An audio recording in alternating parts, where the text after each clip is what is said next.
it feels like in every direction, everything we measure about a functioning, ordered, prosperous society, every measure is going in the wrong direction. And everything I visually see appears to be going in the wrong direction.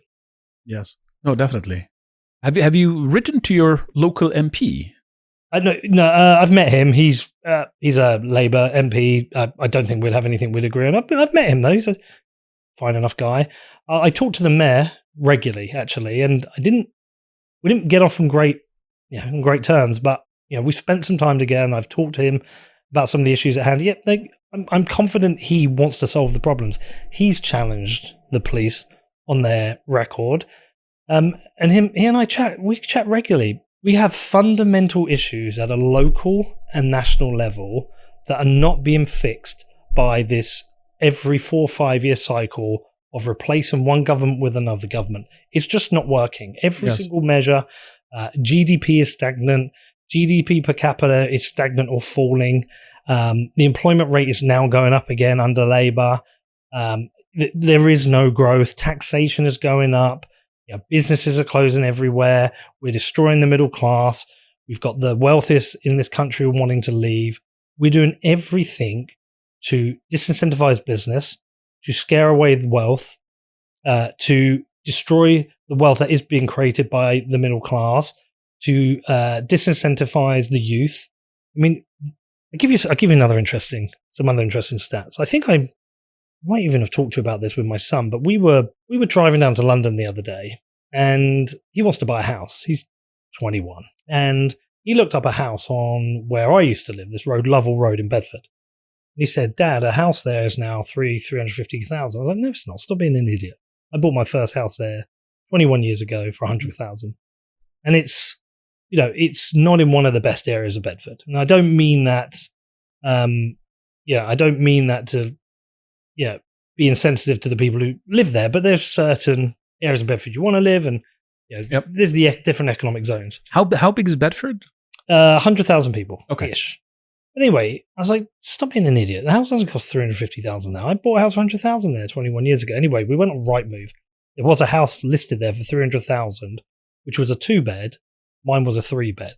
Right. I was like, holy crap, you're right. Like, house prices here in 21 years have gone up 200 to 250%. So we just went and checked. Nurse's salary in the same time has gone up 27%. Right. Average wages are up 40%. CPI is up 80%. So wages aren't keeping up with CPI, and asset prices, housing is far outstripping it. And so where I could buy a house for £100,000, on a salary of £25,000 a year, which isn't, at 21 is possible. Mm-hmm. It would have been possible to do that. Maybe, if a parent lent you a little bit for a deposit.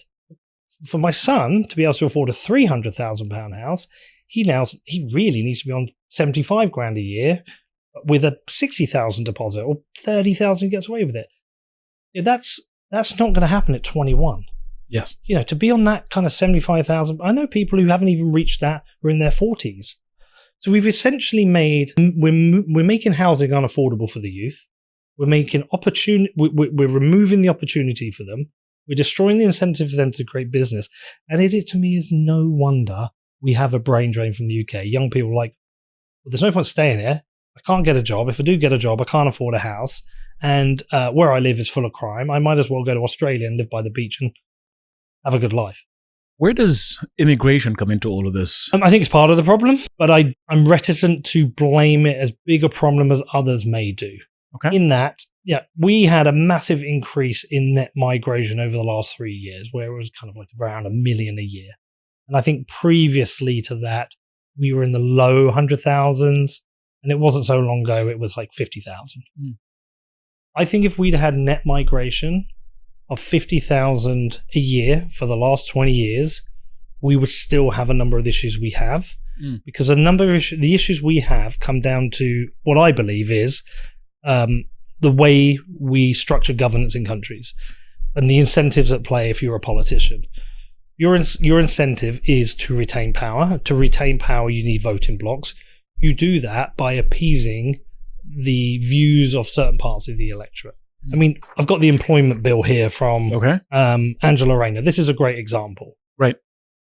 But what you end up doing, if you do that, you end up creating a system like a beast of government that ends up wanting more and more and destroying more and more of the capital that exists within the economy. And so I believe even with an immigration policy which kept net migration at 50,000 a year, our country would still have a huge amount of debt, and our country would still be on a trajectory of creating a destruction of the middle class and destruction of opportunities for young people. And I'm not like, if anyone listening is like, no, immigration is a big issue. I agree with you. Immigration is a big issue.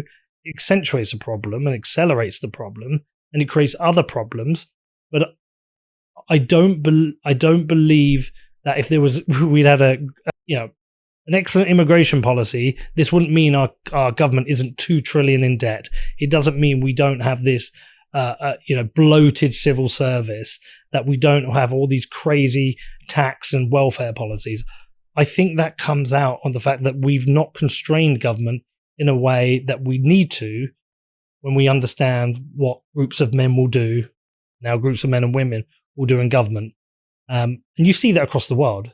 If outside, I think, of Switzerland, nearly every single country in the world has massive amounts of sovereign debt. Yes. Because governments cannot constrain their spending, because to constrain spending might mean losing your grip of power.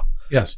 So I'm happy to talk about immigration and what the problems it causes, but I think there is a more fundamental issue with the structure of government. And in that, look, I said to you at the start, I'm not an intellect. I'm not an expert in anything. I don't have a university degree. I just try and understand what's going on in the world. I brought this to Fatal Conceit by Hayek because I've been going down the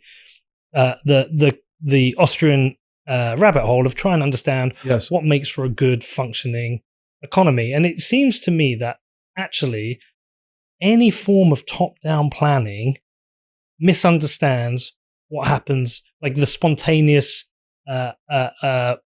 market forces that are created by humans. Humans working together. Mm-hmm. That's a very poor way of explaining what Hayek would have said. But there's a similar book I'm reading by Jane Jacobs. It's called The Death and Life of Major American Cities. And again, it identifies the problems with cities as top-down planning. And I'm trying to understand what it is. And I keep just coming back to the fact that we've got so far away from understanding how we got to where we are. Like, how did humans get to where they were? It was the spontaneous creation of order. Because with the decline of American cities, one part of it is economic, one part of it is social.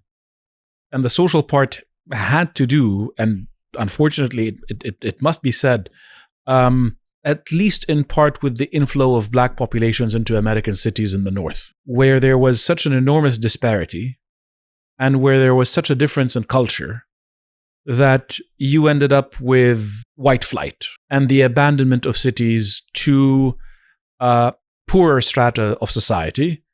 And you ended up with politicians who decided, well, the answer is state doing more for this population. And then you ended up with this vicious cycle, which drove a lot of the collapse. It was fixed briefly in New York with the decision to enforce a broken windows crime policy. That's what Giuliani did in New York. Which Giuliani's approach, basically zero tolerance for crime, and you got an improvement, and then that sort of went away as governments changed and so on. So it seems to me that I say this as an outsider to Britain, and I put this to you for your consideration, please. It seems to me that a lot of the grievances you're speaking about, they have two elements. One of them is the left deciding to capture as much of the state as it can. One of them is that different groups genuinely operate differently. And that when you have this kind of big change in demographics, it carries over and then it accentuates and it worsens the existing problems. Yeah, I mean, like I said, I think the issues of immigration are, they're fuel on the fire of the problem, but I think the problem is economic, right? And I think the economic problem would exist without large scale immigration, right? Because we when with governments unconstrained, wanting to maintain power, austerity is not popular. What is popular is giving things away. Yes. Okay. But if you can't afford to give things away, what do? You raise taxes or you borrow more money. Yes. There's an aversion to raising taxes because it's a quite obvious theft of your wages, of your productivity. And so there's been a tendency to borrow because it's a more subtle, it's a more, it's an easier a way to pay for your expansion of the state. But the state will expand under left or right wing governments. We don't. Under the Conservative, we had a massive expansion of the state. I think the expansion of the state will happen anyway until we constrain the state. And this is why I'm quite a fan. I've been looking at what happens in Switzerland. I'm quite a big fan of the direct democracy there, and there are constraints on the state.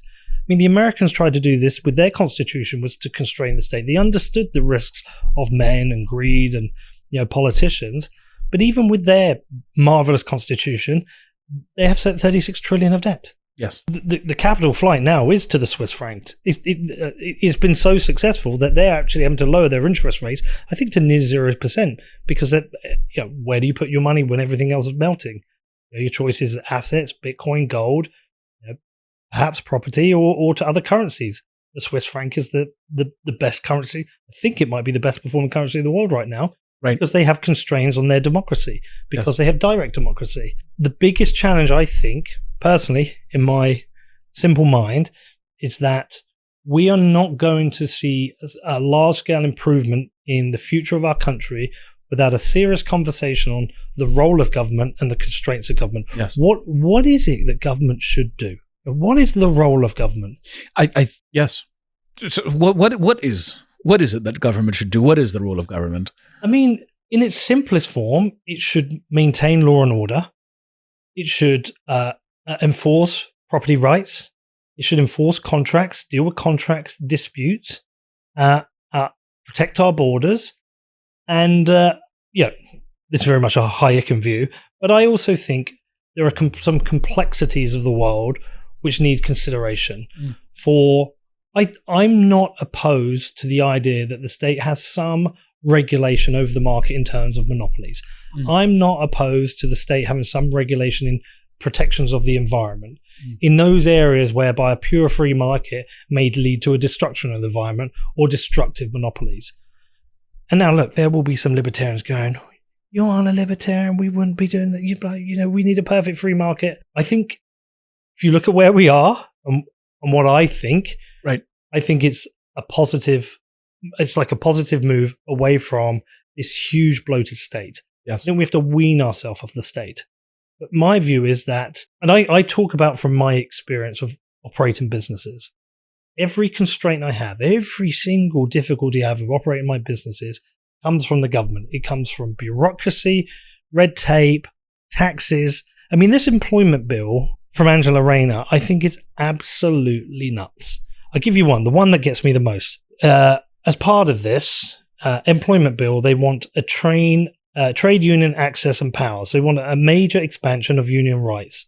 Digital access built into employer communications. So the trade unions would have digital access into my communication systems, right, emails, intranets, and Zoom. A mandatory transmission of union messaging, and a right to formal access agreements to enter and organize within the workplace. So this, to me, is backdoor communism.